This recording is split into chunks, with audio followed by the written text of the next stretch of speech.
একটা ইউনিট 5 থেকে ইউনিট 7 পর্যন্ত একটা মক টেস্ট আমি নিয়েছিলাম আমার টেলিগ্রাম গ্রুপে, এবং সেখানে ছাত্রছাত্রীরা কীরকম অ্যান্সার দিয়েছে, কোথায় কি ভুল করেছে, সেগুলো নিয়ে একটু আলোচনা করব।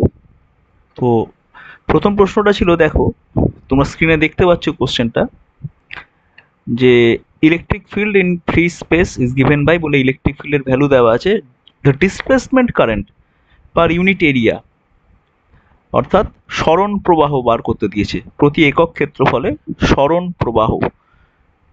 ওকে, তো সরণ প্রবাহ বার করার নিয়ম তোমরা জানো, যে ডিসপ্লেসমেন্ট কারেন্টের যে ফর্মুলা আছে সেটা কি, ID is equal to epsilon naught D phi DT. এখানে ফাইটা কি, ফাইটা হচ্ছে অ্যাকচুয়ালি ইলেকট্রিক ফ্লাক্স। এখানে যেহেতু ফ্লাক্স মানে তোমরা জানো যে ইলেকট্রিক ফিল্ডের সাথে এরিয়া গুণ করলে আসে, যেহেতু ইউনিট এরিয়া বলে দেওয়া আছে তাই আমরা এখানে ফাই এর জায়গায় ই বসাবো, যেহেতু এরিয়ার ভ্যালুটা ইউনিট বলে দেওয়া আছে। তো যথারীতি আমরা যদি বসাই তাহলে ইপসাইলন নট টিই ডিটি, এবার ই এর ভ্যালু ডি ডিটি অফ ই, ই কত দেওয়া আছে 1 প্লাস টি টু দি পাওয়ার 9। তো এটা ডিফারেন্সিয়েট করলে কি আসবে, epsilon naught into 9 into T to the power 8, এবং এটা 1 সেকেন্ড পর বলা আছে, তাহলে টি এর জায়গায় 1 বসবে, তাহলে 9 ইপসাইলন নট, এটা হচ্ছে আমার আনসার। ওকে, এখানে যদি তুমি ভ্যালু বসিয়েও দাও তাহলে দেখবে কোনো অ্যান্সারই ম্যাচ করবে না, অর্থাৎ এখানে আনসার হবে নান অফ দিস। এবারে এইখানে আমাদের মৈনাক কি করেছে, দেখো মৈনাক এখানে 1/4 পাই আনসারটা দিয়েছে, এবং কেন কি করে দিয়েছে, ও এই জায়গাটা দেখো মিউ নট ইপসাইলন নট লিখেছে, মানে অনেকের একটা মানে প্রবণতা আছে যে ইপসাইলন নট লিখলে তার সাথে সাথে মিউ নটটাও লিখতে একটু ইচ্ছা করে। যদিও ডিসপ্লেসমেন্ট কারেন্টের ফর্মুলা হচ্ছে ইপসাইলন নট ডি ফাই ই ডিটি। ওকে, কিন্তু এখানে সে একটা আবেগবশত এখানে ইপসাইলন নটের পাশে সে মিউ নট ইপসাইলন নট বসিয়ে দিচ্ছে। হ্যাঁ, তার একটা ইনার্শিয়াতে বসাচ্ছে, সে একটা আবেগে বসাচ্ছে, জানি ইপসাইলন নট মিউ নট দুই ভাই বোন, এরা পাশাপাশি বসাই ভালো। আসলে তা নয়, এই ফর্মুলাতে এই জিনিসটা থাকবে না, তাই না? এবং এই জিনিসটা বসানোর ফলে ও কি হয়েছে, ও সুন্দর একটা অ্যান্সার বারও করে দিয়েছে, এবং সেই অ্যান্সারটা কোনো একটা অপশান দেওয়া ছিল, সেই অপশানের সাথে ম্যাচও করে গেছে। দেখো এই অপশানটা এখানে দেওয়া ছিল, এই ম্যাচ অপশানটাকেও ঠিক করে চলে এসছে। এটা কিন্তু সাইকোলজি টেস্ট করেই কোশ্চেন বানানো হয়, যে আমরা জানা আছে যে ওটা লিখলেই mu not R epsilon, mu not লিখতে একটু ইচ্ছা হয় ছাত্রছাত্রীদের, সেই জন্যই দেখো অপশানটা মিলেও গেছে। যথারীতি ও এখানে ভুল করে ফেলেছে। এর পরের কোশ্চেনটা কি ছিল, পাওয়ার অফ বাইকনভেক্স লেন্স। এখানে দেওয়া ছিল যে 100 centimetre or radius of curvature, তাহলে পাওয়ারটা কত হবে। পাওয়ার মানে সবাই জানো যে পাওয়ারের ফর্মুলা এখানে ইউজ করেছে মৈনাক, পাওয়ারের ফর্মুলাটা এখানে ইউজ করেছে, ফর্মুলা যে 1/f লিখছে না, 1/f পাওয়ারের ফর্মুলা, লেন্স মেকার ফর্মুলা কি বলছে যে 1/f is equal two mu minus 1। এবার যেহেতু বাইকনভেক্স মানে দুটোই সমতল বলেছে, তাহলে 2/r হবে, এখানে সমস্যা কিছু নেই। এবার ভ্যালুগুলো বসালেই আর এর ভ্যালু 100 সেন্টিমিটার অর্থাৎ 1 মিটার দেওয়াই ছিল, তো মিউ এর ভ্যালু 1.5 মাইনাস 1 2, আর এর ভ্যালু 100 সেন্টিমিটার দেওয়া ছিল 1, তাহলে এটা কত আসছে 0.5 ইন্টু 2, দ্যাট ইজ 1। ওকে, তাহলে এটা মানে পাওয়ার, তাহলে power is equal two 1D আসছে। এখানে অপশানে কিন্তু আমাদের ছিল না 1D, এখানে অপশান কোনো অপশানই ঠিক ছিল না। আমি এই জন্য এই কোশ্চেনের জন্য আমি অ্যান্সারটা ডাইরেক্ট লিখতে বলেছিলাম। যাই হোক, অ্যান্সারটা ডাইরেক্ট লিখেছে, জিজ্ঞাসা চিহ্ন দিয়েছে কিন্তু অ্যান্সারও বার করেছে এখানে, ঠিক আছে, এটা অ্যান্সার দিয়েছে, অর্থাৎ এটাকে আমি ঠিক ধরে নিয়েছি। এর পরের অ্যান্সারটা কি আছে কোশ্চেনটা, পরের কোশ্চেনটা হচ্ছে two wave having intensity at ratio 9:16। Intensity ratio 9:16 দেওয়া আছে। যদি তারা interfere with each other, the ratio of maximum and minimum intensity, interfere করার পর তাদের ইন্টেন্সিটি কী হবে, ম্যাক্সিমাম মিনিমাম ইন্টেন্সিটি কী হবে। স্টুডেন্টস সে ঠিকই করেছে, এখানে দেখো সে ফর্মুলা এই যে দেখো শর্ট করে করেছে, সে ফর্মুলাটা এখানে বসিয়ে দিয়েছে। I1 আর I2 দেওয়া ছিল, সেখানে ইন্টেন্সিটি ফর্মুলা দেওয়া ছিল I1:I2 ওখানে দেওয়া ছিল। দেখো আমি করে দিচ্ছি তোমাদেরকে, এইভাবে না করে ফর্মুলা ইউজ না করেও করতে পারো, তোমরা এইভাবে করতে পারো যে I1:I2 এখানে দেওয়া ছিল কি 9:16, তাই না? তাহলে এর যে অ্যামপ্লিটিউড A1:A2 কি আসবে 3:4 আসবে, তাই না? এবারে যখন ইন্টারফেয়ার করবে তখন ম্যাক্সিমাম ইন্টেন্সিটি ম্যাক্সিমাম অ্যামপ্লিটিউড হবে A1 প্লাস A2, আর মিনিমাম অ্যামপ্লিটিউড হবে A1 মাইনাস A2। কারণ এই যে তুমি জিনিসটা পেলে, এটাকে যদি যোগ ভাগ করো, তুমি যোগ ভাগ করলে কি হবে, এটার সাথে এটা যোগ 7, আর ওটার সাথে এটা বিয়োগ 1, 7/1, তাই না? এবারে এটা যখন তুমি এইটা হচ্ছে ম্যাক্সিমাম অ্যামপ্লিটিউড, এটা হচ্ছে মিনিমাম অ্যামপ্লিটিউড। তো অ্যামপ্লিটিউডের স্কোয়ার করলে তো ইন্টেন্সিটি চলে আসে, যথারীতি এর স্কোয়ার করলে 49:1 আসবে, তাই না? তো ঠিক আছে, এটা করেছে, ঠিকই আছে। এর পরের কোশ্চেনটা ছিল এ আর বি দুটো ধাতব পৃষ্ঠের উপর নিউ কম্পাঙ্কের একটা ফোটন আপতিত হলো। যদি দুটো প্রারম্ভিক কম্পাঙ্ক যথাক্রমে নিউ/2 নিউ/3 হয়, তাহলে এ ও বি এর নিশ্চিত ইলেকট্রনগুলো সর্বোচ্চ গতিশক্তির অনুপাত কত। ইজি অঙ্ক একদম। তো কিছুই না, এখানে আইনস্টাইনের যে ফর্মুলাটা h nu is equal to h nu naught আর ই ম্যাক্স, মানে ম্যাক্সিমাম, এটা তোমরা সবাই জানো। এই ফর্মুলাটা ইউজ করলেই সহজেই অঙ্কটা হয়ে যাবে। যথারীতি সে অঙ্কটা ঠিকও করে ফেলেছে, অঙ্কটা আনসার যে করেছেও। এই যে এখান থেকে এই জায়গাটা দেখো, এই জায়গাটা রাফে করেছে, অ্যান্সারটা ঠিক করেছে, অসুবিধা নেই, সোজা অঙ্ক ছিল। ওকে, এইবারে দেখো যেটা বলার, একটা কোশ্চেন দিয়েছিলাম আমি, prove that average energy stored for unit volume in an electromagnetic field is, বলছে যে ইলেকট্রোম্যাগনেটিক ফিল্ড মানে ইলেকট্রিক ফিল্ডের ম্যাগনেটিক দুটো আছে, electromagnetic field, average energy store in a electromagnetic field. Electromagnetic ফিল্ডে গড় কত এনার্জি স্টোর থাকে, এটা ইএম ওয়েভের কোশ্চেন, ইলেকট্রোম্যাগনেটিক ওয়েভের কোশ্চেন। এটা প্রুভ করতে বলেছে। তো এই প্রুফটা মৈনাক কীভাবে করেছে, মৈনাক করেছে এইভাবে, ও করেছে কি, একটা ধারকের ক্ষেত্রে ইউ পরিমাণ শক্তি সঞ্চিত হয় বলে বিভব সি, ধারকের ধারকত্ব হলে পরে এটা এনার্জিও বার করেছে। এবার এখান থেকে এনার্জি ডেন্সিটি বার করেছে, মানে U is equal to half CV square করেছে। এবার ইউটাকেও এরিয়া আর লেন্থ দিয়ে ডিভাইড করে দিয়েছে। এই এরিয়ার লেন্থটা ভলিউম আসছে, তাহলে ঠিক আছে। তো এবার ইউ পরের লাইনে, এটা তো ইউ বেরোলো, এবার ইউ বাই ভলিউম করে, মানে ইউকে এটা দিয়ে ডিভাইড করলে ভলিউম আসবে, সে দেখা যাচ্ছে এইভাবে করে দিয়েছে। মানে এখানে দেখো ইলেকট্রোম্যাগনেটিক এনার্জি বলা হয়েছিল, কিন্তু ইলেকট্রোম্যাগনেটের দিকেও গেলই না, ও ইলেকট্রিক্যাল এনার্জি কিন্তু পার ইউনিট ভলিউমে ইলেকট্রিক্যাল এনার্জি কত হয় সেটাও বার করে দিল। ওকে, তার মানে কি এইখানটা একটু গন্ডগোল হয়ে গেল, এইভাবে আনসারটা দিলে চলবে না। তড়িৎ চুম্বকীয় ক্ষেত্রে কোশ্চেনটা যেটা ছিল, prove that average energy store per unit volume in an electromagnetic field. তড়িৎ চুম্বকীয় ক্ষেত্রে তড়িৎ আর চুম্বক, এই চুম্বকটা কোথায় চলে গেল, তুমি তড়িৎ দিয়ে আনসারটা দিয়ে দিলে কিন্তু আনসারটা চলবে না। ওকে, বা একটা ক্যাপাসিটার ধরে নিয়েছো, তুমি ক্যাপাসিটার ধরে অঙ্কটা করছো, তাহলে ব্যাপারটা কিন্তু দাঁড়াচ্ছে না। অনেকে আবার এটাকে এইভাবে করেছে দেখলাম, হাফ এলআই স্কোয়ার, হ্যাঁ হাফ এলআই স্কোয়ার বলে অঙ্কটা শুরু করেছে, মানে ইন্ডাক্টার ধরে অঙ্কটা করছে, ম্যাগনেটিক এনার্জি দিয়ে অঙ্কটা করে দিচ্ছে। দেখি এইভাবে লিখছে হাফ ইন্ডাক্টার, স্যার ইন্ডাক্টার মানে তো স্যার এইটা mu not, mu not an square, তারপরে স্যার ইন্ডাক্টারে যা ফর্মুলা আছে A/L, স্যার এরম বসালাম, দিয়ে আই স্কোয়ার দিয়ে এই করে করে ইন্ডাক্টারের যে ম্যাগনেটিক এনার্জি সেই UM/A/L এইটা হচ্ছে, মানে ইন্ডাক্টার এনার্জি আর AL মানে ভলিউমটা ভাগ করে দেখিয়ে দিচ্ছে সে, এরকম হয়ে চলে আসছে। এইটা সে দেখিয়ে দিচ্ছে, হ্যাঁ এইটা সে দেখিয়ে দিচ্ছে। তো এইটা দেখালেও কিন্তু চলবে, কারণ এখানে ম্যাগনেটিক ফিল্ডটা ধরা হয়ে গেল। তাহলে এখানে সব থেকে বুদ্ধিমানের উত্তর যেটা ও শ্বেতা করেছে, দেখো শ্বেতাকে অ্যান্সারটা কি করেছে, ও অ্যান্সারটা ঠিক এইভাবে করেছে। দেখি একটু ডার্ক হয়ে গেছে, ছবি তুলে পাঠিয়েছি, ডার্ক ইমেজ এসছে, আমি এটাকে বড় করে দিচ্ছি আমি।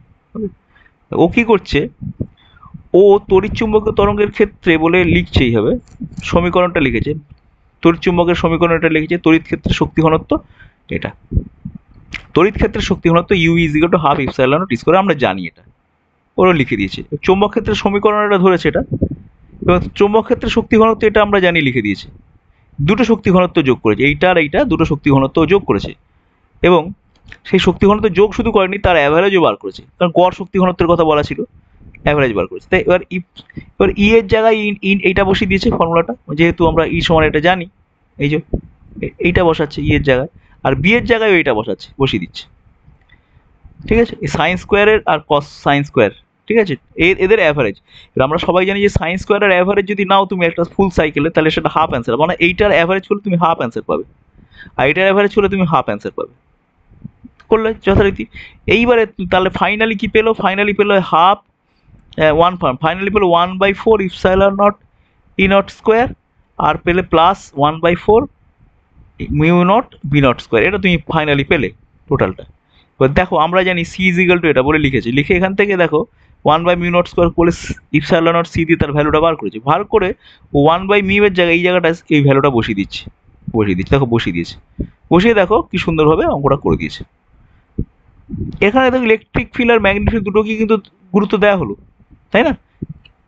এইভাবে তোমাকে প্রুফটা করতে হবে, তবেই তুমি ফুল মার্কস পাবে। বোঝা গেল?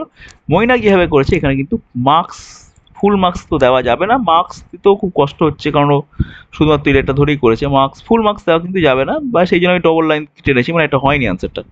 ওকে, এরপরে যে আনসারটা ছিল, কোশ্চেনটা ছিল, সরি, বলছে যে একটা 1.6 প্রতিসারাঙ্ক বিশিষ্ট একটা 5 ডিগ্রি প্রতিসারক কোণ বিশিষ্ট একটা পাতলা প্রিজমকে 1.5 প্রতিসারাঙ্ক বিশিষ্ট অন্য একটি পাতলা প্রিজমের পাশাপাশি পরস্পর উল্টানো অবস্থায় রেখেছে, মানে এটা একটা এরকম রেখেছে, আরেকটাকে রেখেছে এরম ভাবে, আরেকটাকে রেখেছে এইভাবে, উল্টো করে, একটার সাথে একটা উল্টো করে রেখেছে, হ্যাঁ, উল্টো যাতে প্রথম প্রিজমের উপর লম্বভাবে আপতিত একটি রশ্মি প্রিজম দুটির মধ্য দিয়ে কোনো বিচ্যুতি ছাড়াই নির্গত হয়, অর্থাৎ কোনো রকম বিচ্যুতি না করে নির্গত হয়, তাহলে দ্বিতীয় প্রিজমটির প্রতিসরণের প্রতিসরাঙ্কের মান নির্ণয় করো। এই প্রিজমটার মিউ কত জানতে চেয়েছে, অর্থাৎ একটা প্রিজমকে রেখেছে এরম ভাবে, হ্যাঁ, আর একটা প্রিজমকে রেখেছে ঠিক তার উল্টো করে এইভাবে রেখেছে, দিয়ে বলছে কোনো বিক্ষেপ হলো না। তাহলে কি পরিস্থিতিতে কোনো বিক্ষেপ হতে পারে না, মানে কি, এক প্রথম প্রিজমের জন্য যে যে তোমার ডেভিয়েশন হচ্ছে, দ্বিতীয় প্রিজমের সেই ডেভিয়েশন হচ্ছে কিন্তু উল্টো হচ্ছে, ঠিক আছে? এটা মৈনাক শুধু ছবি এঁকে করেছে, দেখো ও দুটো প্রিজমকে উল্টো দিকে রেখেছে, দিয়ে দেখো প্রথম প্রিজমের ক্ষেত্রে ডেভিয়েশনটা এটা, ফর্মুলাটা, ডেভিয়েশনের ফর্মুলা এটা, দ্বিতীয় ক্ষেত্রে প্রিজমের ক্ষেত্রে ডেভিয়েশনের ফর্মুলা এটা, ঠিক আছে? এই দুটো ডেভিয়েশন কিন্তু সেম, যেহেতু এটা উল্টো করে দেওয়া আছে তাহলে এই ডেভিয়েশনটা উল্টো হবে, অর্থাৎ এই ডেভিয়েশনটা আর এই ডেভিয়েশনটা একে অপরকে ব্যালেন্স করে দেবে, ব্যাস যথারীতি ফর্মুলা বসিয়েছে, অ্যাঙ্গেল অফ প্রিজম 6 ডিগ্রি কিন্তু বার করে দিয়েছে, ভ্যালুগুলো যেমন দেওয়া ছিল সেরকম বসিয়েছে, তো যথারীতি এটার আনসার হয়েছে। ওকে, বেশ। পরে যে কোশ্চেনটা, 6000 অ্যাংস্ট্রম তরঙ্গ দৈর্ঘ্যের একটা একবর্ণীয় আলোর সাহায্যে ব্যতিচার ঝালর গঠন করা হলো, একটি ব্যতিচারী তরঙ্গ পথে এত পুরো একটা, মানে ওই ব্যতিচারের অঙ্ক, কেন এটা তুমি ব্যতিচার করেছো স্ক্রিনে এরকম ভাবে, তুমি সেন্টার ব্রাইট তৈরি হয়েছে, এই রাস্তার কি করেছে, আর ব্যতিচারী তরঙ্গের পথে এত সেন্টিমিটার পুরো একটা পাতলা অবজেক্ট, মানে এখানে একটা পাতলা মাইকার পাত তুমি দিয়েছো, যেই দিয়েছো তখন এই ব্রাইটটা শিফট করে এখানে চলে গেছে, সেট করে শিফট করে চলে গেল, এই শিফট, এখন ব্রাইটটা এখানে হচ্ছে, এবং দেখো বলেছে একটা উজ্জ্বল পটি সমান সরেছে, অর্থাৎ এইখান থেকে এখানে জাম্প করেছে জাস্ট একটা উজ্জ্বল পটি, মানে যে বিটার লেন্থ শিফট করেছে, ঠিক আছে? বিটা মানে পটি, একটা উজ্জ্বল পটি মানে তার পটিবেদ যত সেটা শিফট করে গেছে। যথারীতি তাহলে মিউট এই এর যে এখানে যে তুমি রেখেছো জিনিসটা, তার প্রতিসরাঙ্ক কত এটা জিজ্ঞেস করেছে, অপর প্রতিসরাঙ্ক কত। যদি অঙ্কটা মৈনাক কীভাবে ডিল করেছে দেখে নিই, মৈনাক ডিল করেছে এইভাবে যে তরঙ্গ দৈর্ঘ্য বলে দিয়েছে, থিকনেস বলে দেওয়া আছে, তাহলে পটির সরণ ওয়াই সমান ঝালর, পটির সরণ ওয়াই সমান ঝালর বেদ, একবার আমরা এক পটি যে সরণ হচ্ছে সেটা হচ্ছে ঝালরের বেদের সাথে সমান, পটির সরণের ফর্মুলা আমরা জানি এই যে এটা, যথারীতি সেখানে ঝালরের বেদ বসিয়ে দিয়েছে, অঙ্ক হয়ে গেছে। ওকে, ঠিক আছে। এটা একটুখানি অন্যভাবে করলে বোধহয় ভালো হতো, শ্বেতা কি করে করেছে আমি দেখিনি, একটু শ্বেতার ব্যাপারটা একটু দেখি, এখানে তো আনসার দিয়েছেও,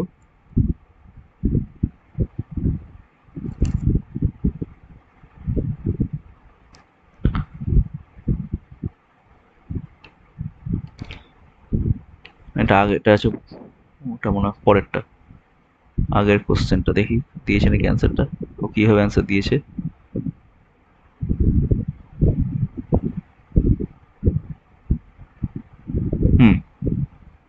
এই দেখি ও অ্যান্সার দিয়েছে এইভাবে, দেখা যাক।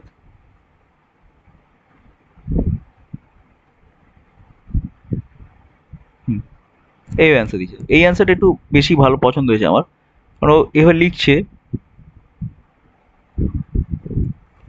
যে তরঙ্গ দৈর্ঘ্য বলে লিখেছে কেন্দ্রীয় উজ্জ্বল পটি একটি উজ্জ্বল পটির সমান দূরত্ব সরলো, এবার দেখো এইখানে ওয়াই ইজ ইকুয়াল টু লিখেছে ও, Y is equal to lambda D by D, এই জায়গাটা লিখছে Y is equal to lambda D by D, মানে বিটাটা লিখছে, ঠিক আছে?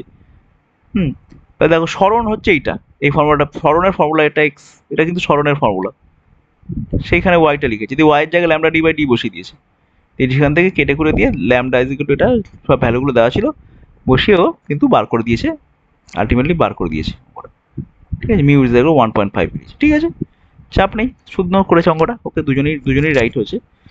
অনেকেই কোশ্চেন পরীক্ষা দিয়েছে, দুটো খাতা নিয়ে আলোচনা করতে আমার সুবিধা হবে, সব খাতা নিয়ে আলোচনা তো আমি করতে পারবো না। নেক্সট কোশ্চেন যেটা ছিল,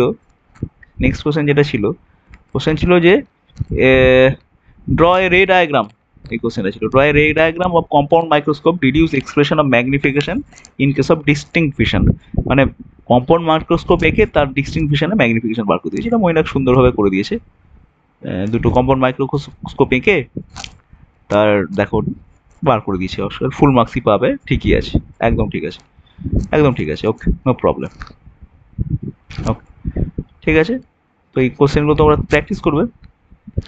এরপরে যেটা করেছে, কোনো প্রিজমের প্রতিসরাঙ্ক √2, ন্যূনতম চ্যুতিকোণ বলা আছে, প্রতিসরাঙ্কের মান নির্ণয় করে। এটা ইজি অঙ্ক ছিল, কিন্তু ইজি হলে কি হবে, একটা বিখ্যাত বিদিকিচ্ছিরি ক্যালকুলেশন ছিল, বসিয়ে দিয়েছে। ডেল টাইম বসিয়েছে, মিউজিক্যাল। এবার সমস্যাটা কোথায় হবে, এই ফর্মুলা বসাচ্ছে তো, তোমরা জানো এই ফর্মুলাটাতে মিউজিক্যাল √2 যেই বসাচ্ছে, বসিয়ে দেখো এরকম আসছে। এই cos 15 ডিগ্রি, sin 15 ডিগ্রি, এইসব মানগুলো তখন ঝামেলা পড়ে গেছে। ক্যালকুলেটর ছিল যেহেতু, সেখানে 15 ডিগ্রি মানগুলো বসিয়ে দিয়েছে। বসিয়ে দেখা যাচ্ছে আলটিমেটলি এটা 60 ডিগ্রি বার করেছে। ঠিক আছে, হয়েছে, ঠিকই আছে, ফুল মার্কসই পাবে, অসুবিধা কোনো কথা নেই। ঠিক, তো দেখা যাক আর কোনো কোশ্চেন ছিল না। আর কোনো কোশ্চেন এখানে ছিল না, এটা সহজ কোশ্চেনই ছিল, শুধু কোশ্চেন ইজি ছিল এখানে। ঠিকই দিয়েছে মোটামুটি, সবাই আনসারটা ভালোই করেছে। এখানে বলার ব্যাপার একটাই, এখানে যে কোশ্চেনটা অনেক কনফিউশন তৈরি হয়, সেটা হচ্ছে এই কোশ্চেনটা, prove that average energy store per unit volume. এর আনসারটা কিন্তু যেভাবে শ্বেতা করেছে এইভাবে কিন্তু আনসারটা তোমরা দেবে। ওকে স্টুডেন্টস, পরে আবার মক টেস্টের কোশ্চেন নিয়ে আমি আসছি। ওকে, দেখা হচ্ছে নেক্সট ভিডিওতে। টাটা।